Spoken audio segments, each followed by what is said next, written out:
สองพี่น้องน้องซุ่มน้องซ้ำ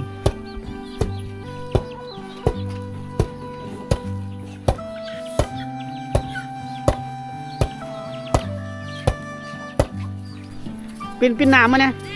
ซ้ำน้องซุ่มน้องซ้ำนี่ปินหนามมาพี่นี่ละ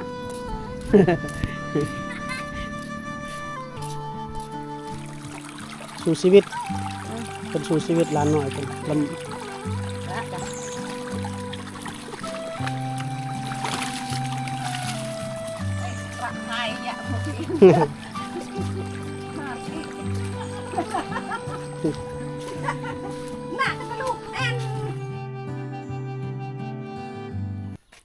สบายดีพ่อแม่พี่น้องเบิดทุกคนเนาะ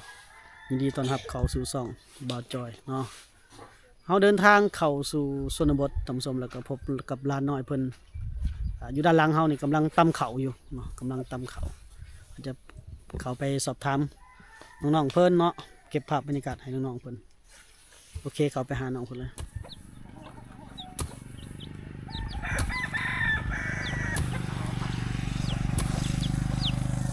พบลานน้อยในชนบทเขตเมืองเซโปนแขวงสะระเขตเนาะน้องเรากำลังตำเขาซอยเวียกซอยงานพ่อแม่อยู่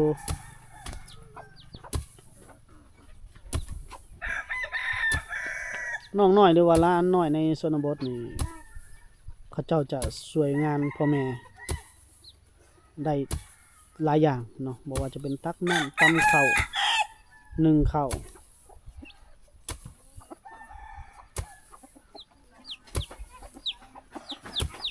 นี่ก็เป็นตำเข่าสวย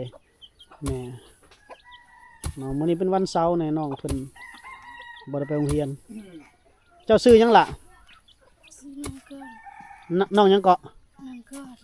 ก่อนจะเข้าโรงเรียนอยู่บ่ยังเข้าบ่เดี๋ยวนี้กะหรือว่าออกแล้วเนาะฮ้อนห้องป.ใดป.5โอ้จบป.5แล้วขณะจะได้ใบประกาศแล้วป.5ก็ถือว่าอ่านออกเขียนเป็นเนาะในชนบทนี่ถ้าได้สำนีก็ถือว่าดีแล้วเนาะ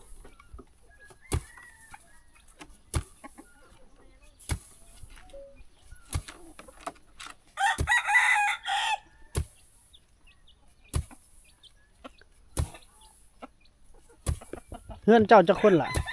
จะคนเฮือนเจ้า ผู้บอกจะคน6 คนเจ้ามีเอื้อยอีกบอกหรือเจ้าเป็นเอื้อยเลยเป็นเอื้อยเลยโอ้เอื้อยกกเลยเนาะคนโตพี่คนโตคนว่าสวยงานแม่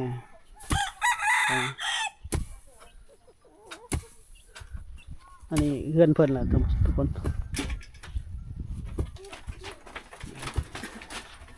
นี่เฮือนน้องเราพ่อว่าจะเป็นพ่อแล้วบ่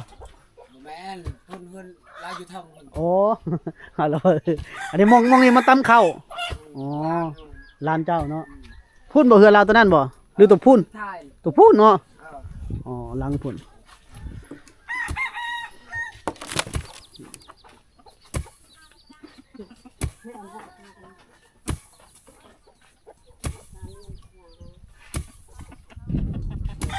ตำเข่ามากินตอนแรงคนว่าพอได้ซอยเวียกงานพ่อแม่ได้เนาะจบป.5นี่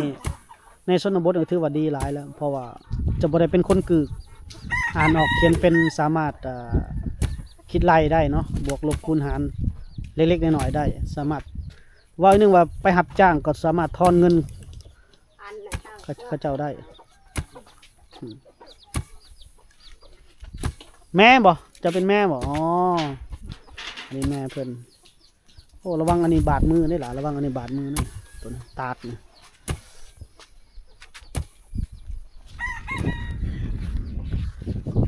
หมู่บ้านแคมทางอยู่เนาะทุกคนแต่ว่าบางเฮือนก็มีไฟฟ้าใช้บางเฮือนก็ยังบ่ทันได้มีไฟฟ้าใช้อันนี้เป็นบ่อนเพิ่นเฮ็ดหน่อไม้ขายช่วงฝน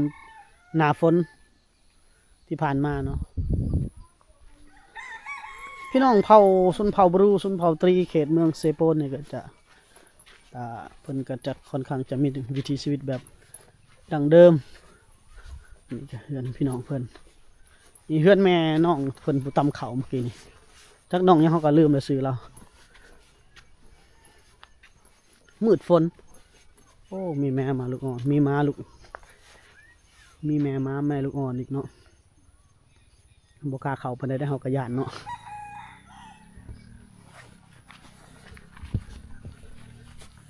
บรรยากาศ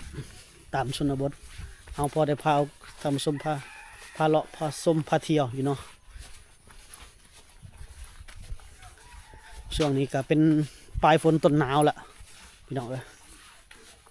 หลังจากที่กลับมาตั้งแต่แขวงสารวันเมืองตะโอยนะครับถือว่ายังอยากไปอยู่เนาะมีโอกาสยังจะเดินทางกลับไปก็ไปสุดก่อนกับพายุเขาเนาะเลยเก็บภาพบรรยากาศเล็กๆน้อยๆให้ท่านผู้ชมได้เบิ่งบ่ได้แบบเต็มอรรถรสว่าซั่นซะน้องเพิ่นก็ยังพัดต่ออีก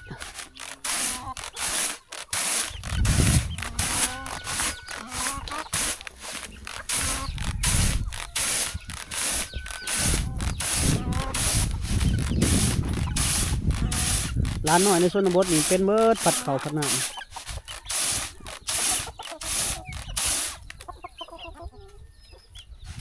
โอ้แล้วเนาะไปตามต่อสองพี่น้องน้องซุ่มน้องซ้ำ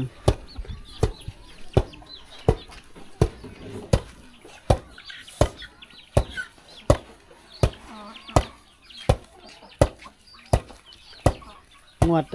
วดก่อนขอถ่ายเพิ่นบากดนๆหนึ่ง นำไปลงบ้านฟ้าจนมันเกิดกระแสดราม่าเลย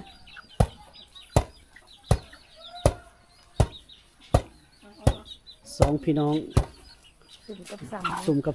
ำซื้อกับพัดกันเนาะ อืม เขามาเห็นเพิ่นตั้งแต่เพิ่นยังน้อยๆเนาะ แม่นละเห็นเพิ่นตั้งแต่น้อย เพิ่นเจ็บแขนกับมือเนี่ยยังไงเป็นสาวแล้ว ๆเขาไหม้บ่เขาเก่าเนาะช็อตนึงบ่เนี่ย ยั่ว อยู่ว่าเขายังบ่ทันได้สุก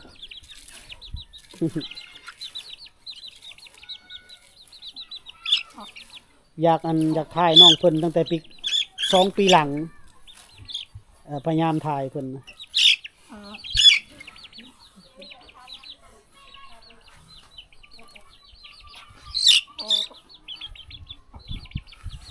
เจ้าซ้ำเจ้าชื่อซ้ำบ่เจ้ายังบ่จื้ออยู่ได้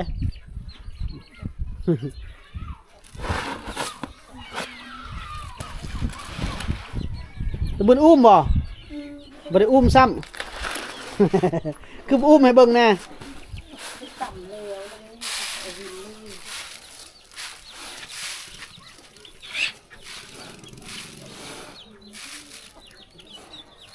แล้วบ่นี่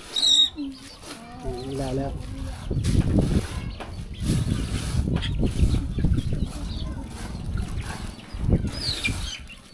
ไว้เนาะเฮามาบ่ทันตอนเพิ่นตำตอนแล้วใช่เนาะ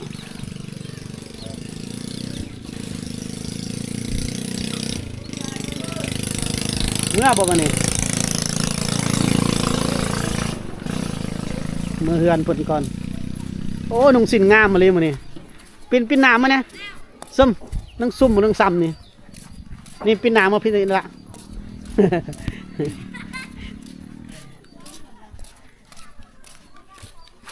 เดี๋ยวหยุดก่อนปินหน้ามาพี่นะให้ FC เพิ่นเบิ่งนะโอ้แล้วนุ่งสินงามเลยมื้อนี้นะนี่แหละเฮือนเพิ่นยังทันได้แล้วอยู่พี่น้อง บ่าวจอยก็พยายามอยากนำเสนอเฮือนแล้ว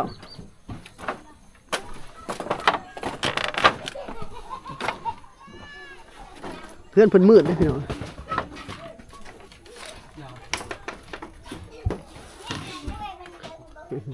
สบายดีเด้อพอเด้อ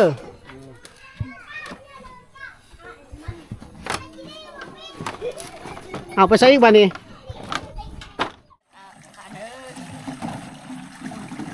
มาตักน้ำบ่โอ้งานแรงๆเพิ่นมาตักน้ำอีกพี่น้องชาวบ้านโลเลยเนาะ มาตักน้ำกินน้ำกินบ่แม่ แม่ โอ้มีร้านน้อยพร้อมโอ้ร้านน้อยเอากระตุกใหญ่เนาะขวดใหญ่เนาะ แม่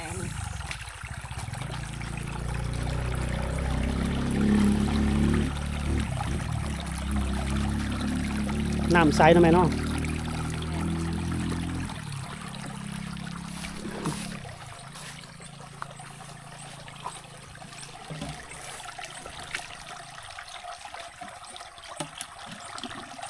กินมดบ้านแล้วกินนี่เนาะอืม ปานแหละ ร้านน้อย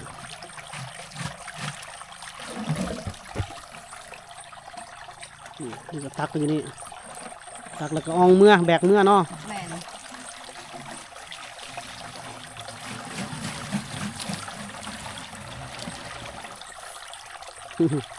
เป็นภาพวิถีชีวิตพี่น้องโอ้น้ำก็ใสคักกันเลยใสงาม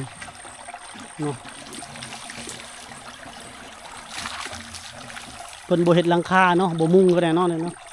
บ่พากันมาทางออกแล้วก็มุงงามๆเฮ็ดหลังคาเฮ็ดเป็นศาลาอ่า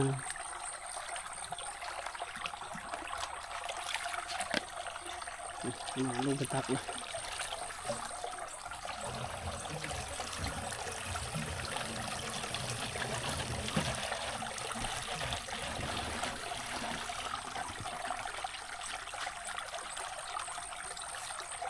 ลูกอยู่ใช้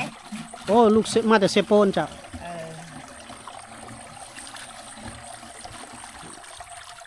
ภาพวิถีชีวิตพี่น้องในชนบทเพิ่นก็ตักน้ำแบบนี้แหล้วยังกินน้ำหัวอยู่ ไม่เก็บน้ำหวย อืม ไม่เก็บน้ำมัน เด้อ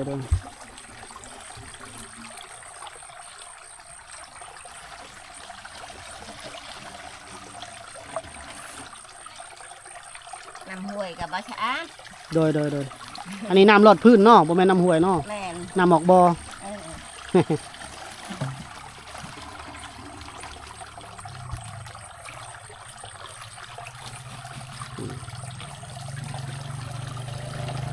หายใส่กระตุกไผกระตุกมันขวดไผขวดเหล้า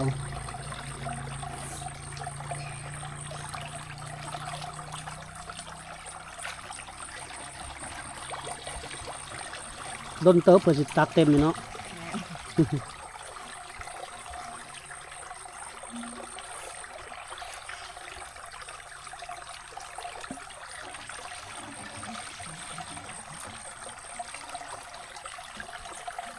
ใส่เต็มแล้วดังน้อยกัน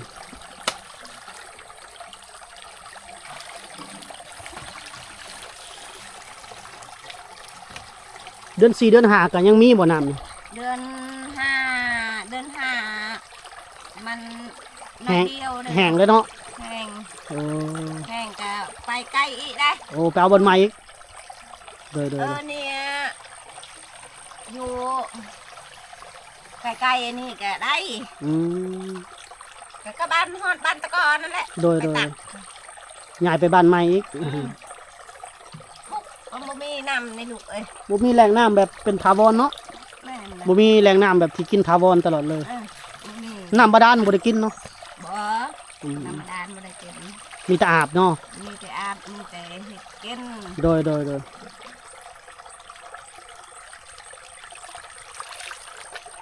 งเลยต้มแล้ว ฉะนั้นขุดน้ำสร้างขุดบ่ได้บ่ ได้ ขุดเลิกๆขุดเลิกๆบ่ได้บ่ ได้หักเขาบ่ได้ขุด โดย แต่ดอนนะโอ้ยหลายปีก็ โดย เราขุด โดย เดี๋ยวนี้สมัยเดี๋ยวนี้โอ้ยบ่ได้ก็อยากเฮ็ดเวียก โอ้ผู้ใดก็ไปเวียกไผเวียกลาวเนาะ แม่นแหละ เฮ็ดไร่เฮ็ดสวนว่าซั่นซะ แม่นแหละ อืม เขาบ่ได้ช่อนแล้ว โดยนี่แหล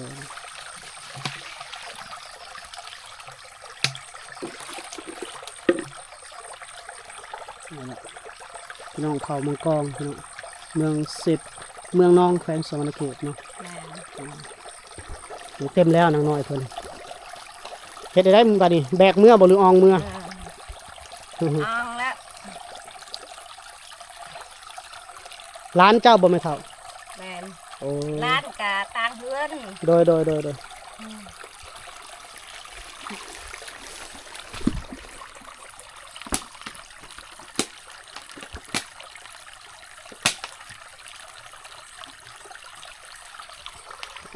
่เต็มแล้วผู้เต็มก็เต็มแล้วให้เท่าเป็นก็ยังขาดในเท่าแล้วเป็นละแล้วเมื่อพร้อมกันเป็นหน้าเป็นทั้งตักทั้งล้างหน้าล้างตาพร้อม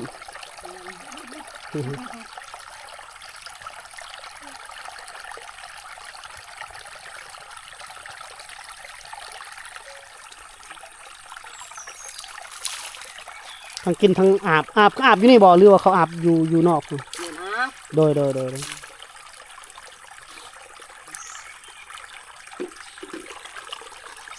เกือกก็อาบอยู่น้ำบาดาลเนาะ แมนงานโอ้ยแม่ก็มีแต่เจ็บกระดอง โอ้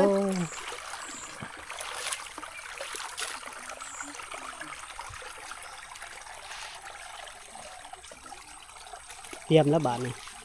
เก็บก็ได้น้ำเต็มแล้วก็ออกแล้วบาดนี่ ต่อยอันเดียวต่อยกินอะไรจ้ะ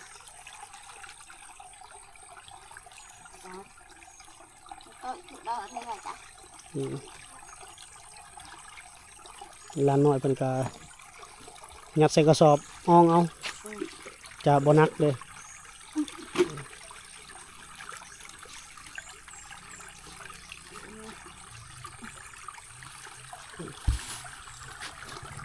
เอาเดียวต่อยเดียว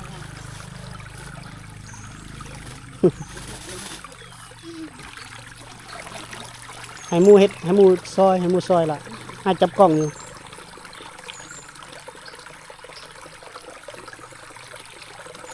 ทำให้เท่าเพิ่นก็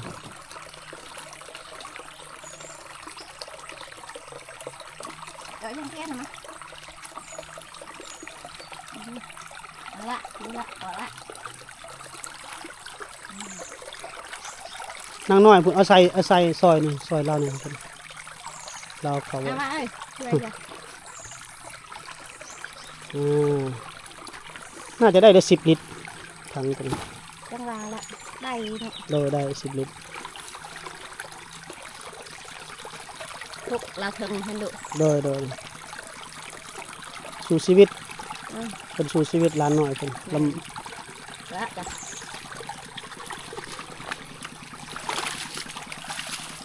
เอ้ยปลาไทยอย่าหมดอีก ำ หาอีกน่าจะเป็นลูกอัน มีคนมาตักอีกเนาะ อืม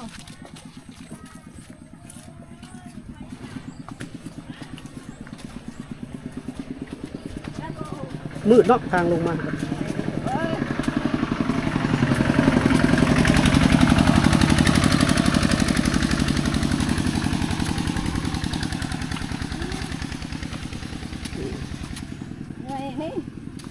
มาเท่ากับเมื่อย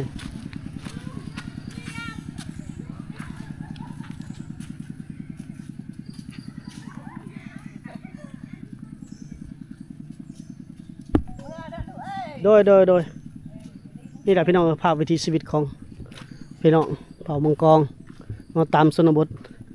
บรรยากาศให้มันแรงแบบนี้แหละหามน้ำหามนายเมื่อเนาะพี่น้องฝากกดไลค์กดแชร์ให้บ่าวจอยหน่อยเด้อเนาะ